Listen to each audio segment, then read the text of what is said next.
and that brings me probably to another presentation, which is given by Erik Schoenemann, and it is about the Galileo Geodetic Reference Frame. This is a service provider to the Galileo, let's say, operational contract. And this is one of the users of the metadata. So Erik, the floor is yours. Yes, welcome, ladies and gentlemen. I hope you can see my presentation. My name is Erik Schoenemann from the Navigation Support Office at ESA-ESOC, and it's a pleasure to talk to you today about the Galileo Terrestrial Reference Frame, GTRF. The GTRF is provided by the Galileo Geodetic Service Provider Consortium. So you see on the bottom left the participants in the consortium, so GFZ, Astronomical Institute of the University of Bern, BKG, IGN, and the consortium is led by ESA. The GTRF is generated under the GSOP contract with a prime contractor SpaceOpal. Have to go to the next slide. Sorry, problem? No. Okay, as an introduction, to explain what the GTRF is and what is the requirement, I want to consult the European GNSS Open Service Definition document, where it's written that the Galileo Terrestrial Reference Frame, the GTRF, is a highly accurate realization of the International Terrestrial Reference System, ITRS. And at any time, the alignment between the GTRF and the latest physical realization of the ITRF is such that the difference between the ITRF and the GTRF coordinates of the ITRF station and markers used in the realization of the GTRF is less than 3 centimeters 2 sigma. And this is the important requirement which we have to fulfill. So we are continuously monitoring the station coordinates, also of the Galileo sensor stations, to be within this requirement, to be in the ITRF realization of the IGS within 3 centimeters. And if for some reason, for example, due to an earthquake or an equipment change, this will change, we will inform Galileo immediately, generate a new GTRF and release it. So, but at least once a year, we release new GTRF to keep on track, to keep the GTRF accurate. One important note, as all reference frames, the reference frame is based on models, and also the GTRF is based on the IGF official models, and in particular on the IGS 2020 models. With one exception, these are the Galileo phase center offsets.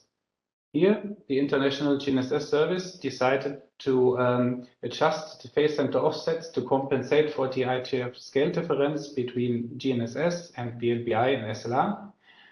This is not done by Galileo. So Galileo and all its services, which we have seen in the past presentations, rely on the chamber calibrated phase center offsets, which also, as Francisco presented, are published on the European GNSS Service Center webpage.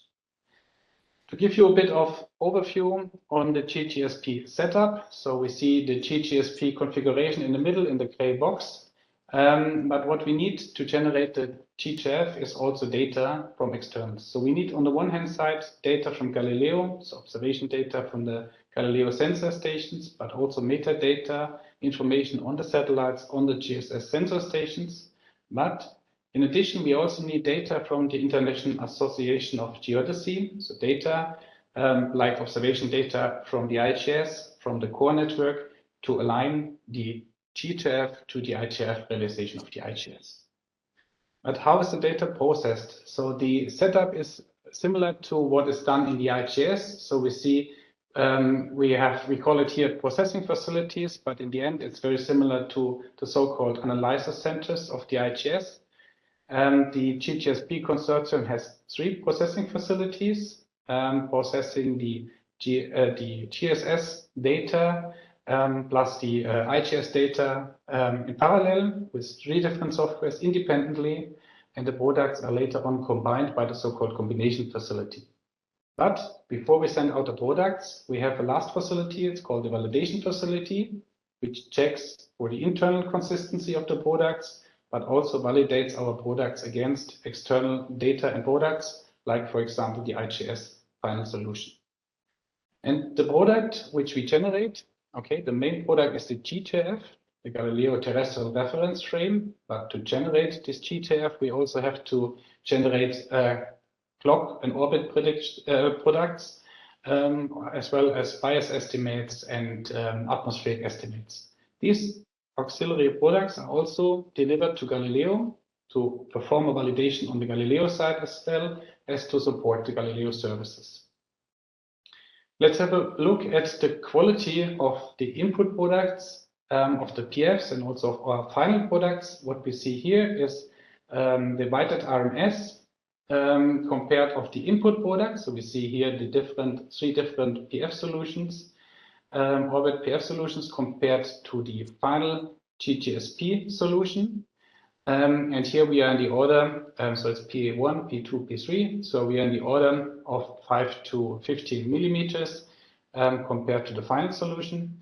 In addition, we also see the GGSP rapid. So similar to IGS, we also generate a rapid solution, which is available after 12 hours, which is in the order of 5 millimeters to up to 6 millimeters compared to the final solution. So a very good product already after a short time. And looking at the external comparison, so we see the blue line here. This is the comparison against the IGS rapid, and here we are in the order of, again, 5 to 7 millimeters compared to the IGS. Let's have a second look at the clock accuracy. So we see here the standard deviation of, again, the three input solutions, PF1, 2, and 3, against the final clock solution. And we are here in the order of, I would say, 10 picoseconds up to 30 picoseconds. And also compared to the rapid clock solution, we are in the order of 10 picoseconds, so quite consistent. What we also see here is an offset in the external comparison against the IGS rapid. So we see here the IGS rapid RMS is in the order of 30 to 40 picoseconds. But this can be explained because in order to have the very nice linear behavior of the Galileo clocks, which the H meter have, we are also correcting for the J2 relativistic clock correction, which is not done in the IGS products. So a direct comparison of the two clocks without considering this model introduces this offset. So we see here this 2 times higher standard deviation with respect to the IGS. Let's have a look at another external orbit accuracy comparison. So we look here at the standard deviation of the SLR residuals for one of the IOV satellites. So we selected this IOV satellite because it was available for the longest period of our project. We see here E12, and we see that in the beginning, so in year 2012, the standard deviation of the SLR residuals was in the order of 35 centimeters. And we also see that we still had an offset, so a mean offset in the standard deviation compared to the SLR. But we see that over the years, up to now, there was a clear improvement, in particular an improvement in the GPS week 1873, where we changed from ECOM1 modeling to the more advanced Boxwing models, or ECOM2 modeling, using the metadata also published on the GSSC webpage as presented by Francisco.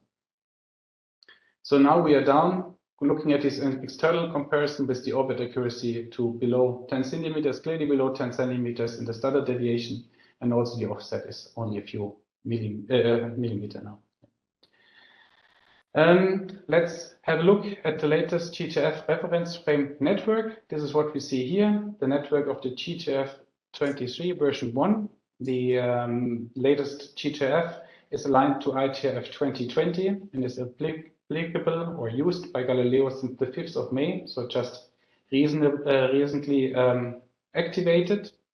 It is obtained by a rigorous stacking of 648 weekly GTRF combined solutions, and it's using a minimal constraints approach over a set of 90 IGS ITRF stations. That's how we align the GTRF to the IGS network. We see here the GSS stations with these green circles. These are the GSS stations which are included or which are aligned to the ITRF realization of the IGS using the red squares, the IGS ITRF stations. let's have a look to see the accuracy of the velocities, or to see how the velocities match with what the IGS realization provides. We see here the GTRF 23 version 1 velocity field.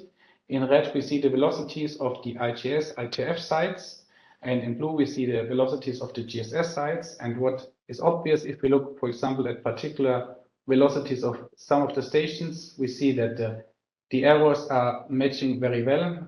Close to the blue error of the GSS sites, we see usually a red error, which is exactly the same size, or more or less the same size and direction. This shows the quality of the GTRF as well. Before we validate, or we are validating the GTRF on a daily basis and also on a weekly basis, and this shows the validation we perform on a weekly basis with the example of GPSV 2260, where we compare the weekly estimated coordinates against the different reference frames. So we see on the top of this table, we see the comparison, the RMS of the coordinates we estimate in comparison to the latest IGS realization of the ITF, which is ITF 20. So it's called IGS 20. So we have 82 sites, which are included in both the GTRF and the IGS 20, and the RMS in north and east, the horizontal components, is in the order of 2 to 3 millimeters, and the up component in the order of 5 to 6 millimeters. The second comparison we see in the table is a comparison against the up-to-date IGS solution, the weekly solution. We see here we can compare 129 sites, and we see this is the one with the smallest deviation in the smallest RMS, but it's also due to the fact that the semi-annual effects are now the same in our realization in the GGSP processing as well as in the IGS. And the final one is to validate that the coordinates we are receiving or we are generating on a weekly basis still fit to the latest version of the GTRF. This is the last row. And we see here that we are also in the order of 2 to 3 millimeters for the horizontal components and 5 to 6 millimeters for the up component. So this is what we do on a weekly basis to check that the GTRF is still valid and still within the requirement. This brings me to the conclusion of the talk. So the GTRF is a state-of-the-art realization of the International Terrestrial Reference System for Galileo. The GTRF 23 version 1, that's the latest one, is rigorously aligned to the ITF 2020 over 14 parameters transformation. And the GTRF is updated, as I said, on a yearly basis at least. But if there are changes in the GSS, which require an update, more frequent update of the GTRF, this is done in between. The GTRF has also the same accuracy as the ITF, but it's more frequently updated, as mentioned before.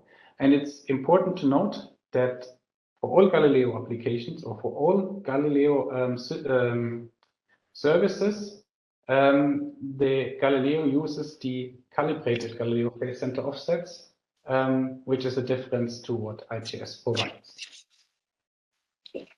This brings me to the end of my talk, and thank you for your attention. Also also from my co-authors, also for the partners participating in the generation of the GTRF and making it possible to generate the GTRF within the requirement. Thank you very much. Thank you, Erik. I think this was quite clear.